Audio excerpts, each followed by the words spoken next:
In this video, we're going to consider, are men really scared of women, right? And we have this article on the screen from one of the so-called best publications in the West, theguardian.com, where you typically have some of these leftist talking points. Men are now avoiding women at work, another sign we're being punished for Me Too. And what ends up happening, as it says here, a new study has found out that US men appear to be following Mike Pence's lead. Maybe they're angry that Me Too ever happened. And just a quick context there, Mike Pence, who's was the vice president a few years ago with Trump, and what he would do is when he would have work meetings in the evening, work dinners in relation to politics, he would always make sure his wife was present. So that was one of Pence's principle. That's how it's summarized. Mike Pence's lead means that you protect themselves from potentially false allegations from female co-workers. Here it says, the US vice president famously refuses to have dinner alone with female co-workers who aren't his wife, and now working men across corporate America appear to be following his lead. Here it says, a new study due to be published in the Organizational Dynamics Journal has found that following the Me Too movement, men are significantly more reluctant to engage with female colleagues. A few highlights include 27% of men avoid one-on-one meetings with female co-workers.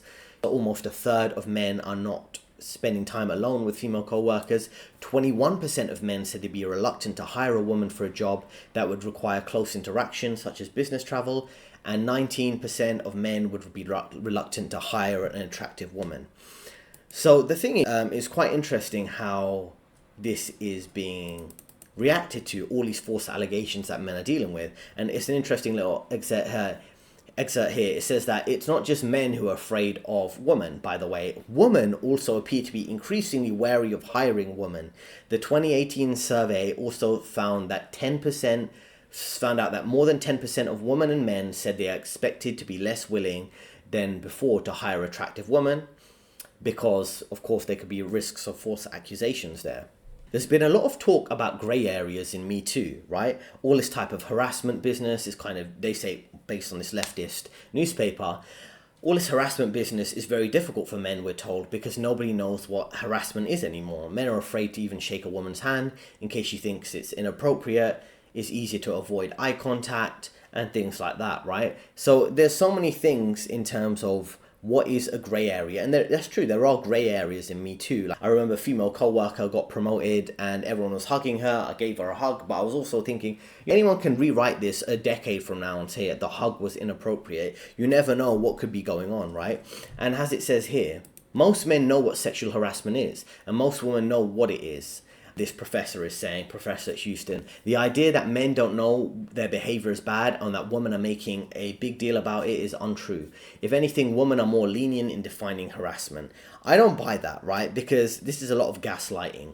Because a lot of men any engagement, any discussion with a woman, she could reframe it and say you're being inappropriate. You were inviting her to a coffee or a lunch at work and she considers it inappropriate. And then if you're alone with her in any space, there's no third person to be the witness, so she can reframe it several months or years later as inappropriate interaction.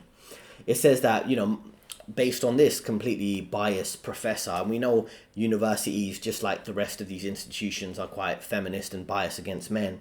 She's talking about how most men should be perfectly aware of the difference between a friendly hug and a creepy hug. But let me know in the comments, what's the difference between a friendly hug and a creepy hug? It can be very vague, right? They're perfectly aware, men should be perfectly aware of what constitutes harassment and what doesn't. And it makes you wonder why men are so afraid to interact with women. Which is, again, it's completely leftist gaslighting, saying that you should know something, when typically he's trying to frame everything as angry men who don't want to put up with women, when really there are a lot of biases against men, right? So when we have these headlines like, men now avoid women at work, another sign we're being punished for Me Too, you can kind of understand why men are avoiding women at work. And again, you have these corporations, these media, who are always taking a woman's side. But let's learn from a few anonymous examples.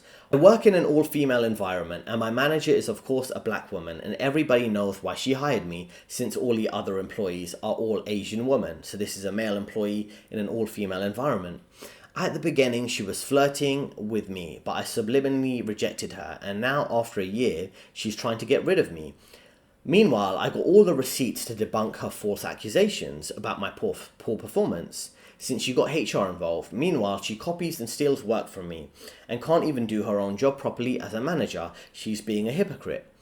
Having said that, never will I work in an all-female environment again, and most definitely not have a female boss. There was a valid reason why a majority of women prefer male bosses over female bosses. And that's a statistic we we're just covering about, women are kind of having a bias in favor of men sometimes because they don't want to work with women either.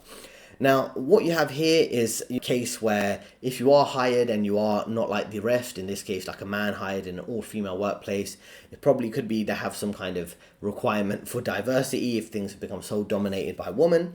And another point here is if you think things are being rigged against you, keep receipts, keep a full written track record on email trails of what you've been assigned with. If you're dealing with, kind of negative co-workers, miserable co-workers who want to lash out and put revenge and negativity on you, you have to be extra careful on them, what you're saying, how you're interacting with them. They can do anything to label you negatively and get rid of you, particularly as a man. There is a heavy bias against you.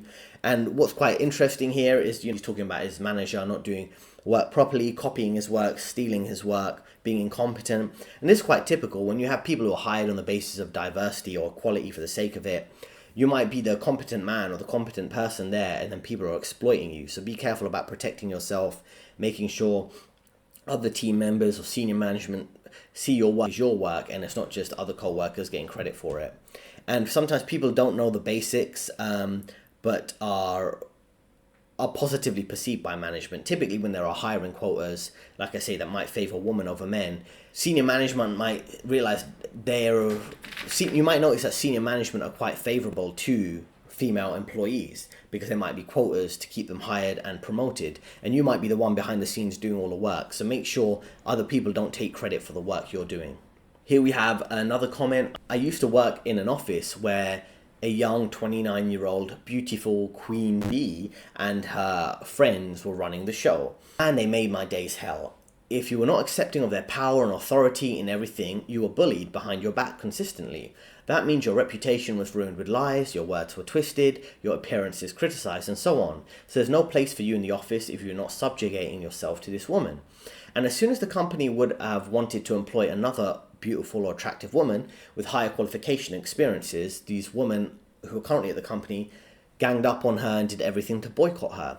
Of course, they had no problem with hiring less attractive and less educated women that were not competition. It was an awful work environment. And again, this type of bully tactics, attractiveness scale of valuing people or valuing women on a higher basis based on how they look and not wanting any competition of any other attractive woman. And this is why you've got to be careful about, reputation. There's a phrase, reputation is the cornerstone of power. Protecting your reputation in these type of backstabbing, jealousy, petty-based environments. People lying about you, people being super obsessed with appearances rather than actual productivity, which is a common theme in these type of environments where you have a minority of men and it's more female-dominated. And then it feels like a dating or popularity contest and not work. That's what work ends up becoming, is this popularity contest when you do have these effeminate work environments. And then, like I say, in some cases, women sabotaging other women, in the sense that this particular instance was where they were sabotaging attractive women. They didn't want to hire attractive women for this particular company because they would see them as competition, right? And it can end up sabotaging your career, with a lot of this petty competition and backstabbing. And it is kind of difficult to deal with if you're working in this type of environment as a man. So next quote here. So, men have checked out. I am one of them. I gave up on even having a family after my second marriage failed. I filed for divorce twice because of infidelity. My first wife cheated on me with my best friend, got pregnant, and tried to make me raise it through guilt. Thank God for DNA tests. My second wife had someone on the side, also cheating in that case. So it doesn't mean anything to me anymore. They've normalized every negative behavior to avoid shame and accountability.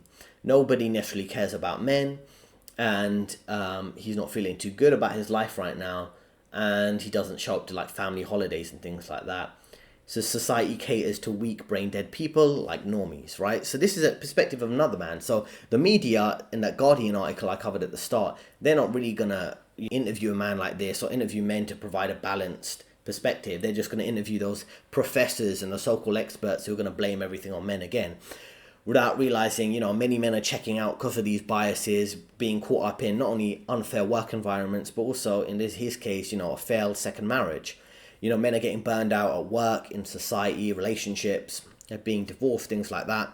And there's like a lack of female accountability. There's a lot of normalized male shaming and shameless behavior in some cases from female colleagues.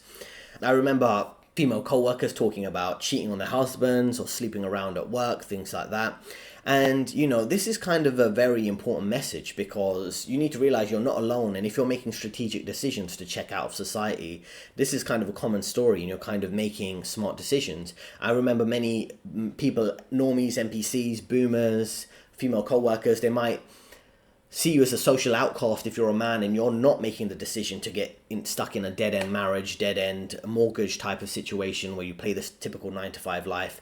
So what you got to do is kind of be free of that and learn you're not making those mistakes that they're encouraging you to effectively make, which are really shitty social contracts that you have to put yourself in. Don't let them gaslight you and consider you as the loser, because you're more free than them. You're actually putting yourself more in a freedom-focused lifestyle instead of a financially dependent lifestyle on your day job around these feminists. So you need to think about finding meaning in your life, because the meaning in life in previous decades, in the 1950s, idealized utopia was around forming families, having long-term relationships and marriages. But as you can see in this guy's case, many other cases out there, that's not typically how it's working out now. So as he says at the end, society catering to weak people, normies. If you're a man, you want to live a bit more independent of society and not be so dependent on some of these corporations that try to mess you around. Next, we have someone saying, your boss, supervisors and co-workers are not your friends. None of them care about you. False accusations of misconduct against men should be treated as criminal offense. Now, this is the reality for many men. They feel kind of isolated, that no one's looking out for their best interest. And he's mentioning here how there's a lack of accountability for false accusations against men that could destroy a man's reputation. As we saw, for example, with Amber Heard, who accused Johnny Depp, and many cases where women accuse men and they're never held accountable for their false accusations. Here we have some comments. The fact that careers are being ruined over vibes. So a woman might see, the vibe of this guy feels a bit toxic. Maybe he's keeping to himself. It's problematic. He's not being helpful enough. I feel uncomfortable around certain guys. And then all these things are basically really disadvantage a man's income potential, because a woman is playing a popularity game or what makes her feel comfortable, and it ruins the workplace environment. Then it says that's why we need to work from home, and many men do want to work from home so they can avoid this type of dynamic for their sanity, for their safety, and society is effectively pushing men to retreat from society and the workplace environment. Last comment here, do yourself a favor, stay clear of them, talk to them only if you have to. And that's what ends up happening. You have to deal with these type of people on a need-to-know basis, because, again, you could be accused of anything at any time. So it's very worthwhile for you to really bear in mind the reality compared to the gaslighting. The gaslighting, men is avoiding women, men are to be blamed again. But the reality, as we've just taken through 5 examples, is many men are retreating from work or being careful of how they engage with work, despite the gaslighting, because they realize the bias against them. I have worked in the finance industry for over 10 years. If you're dealing with these tricky type of scenarios, feel free to reach out to me. There's a link in description for some real, genuine career advice. I typically provide you with anti-corporate career advice. I specifically help men, but I'm happy to help both genders, of course. But there's many real dynamics that really impact men in these type of situations, and the media is not covering it. So hopefully here, at least in the comment section, you can let me know how you feel about some of these dynamics. Thanks for listening. There are 2 recommended videos on your screen right now, and I'll see you next time.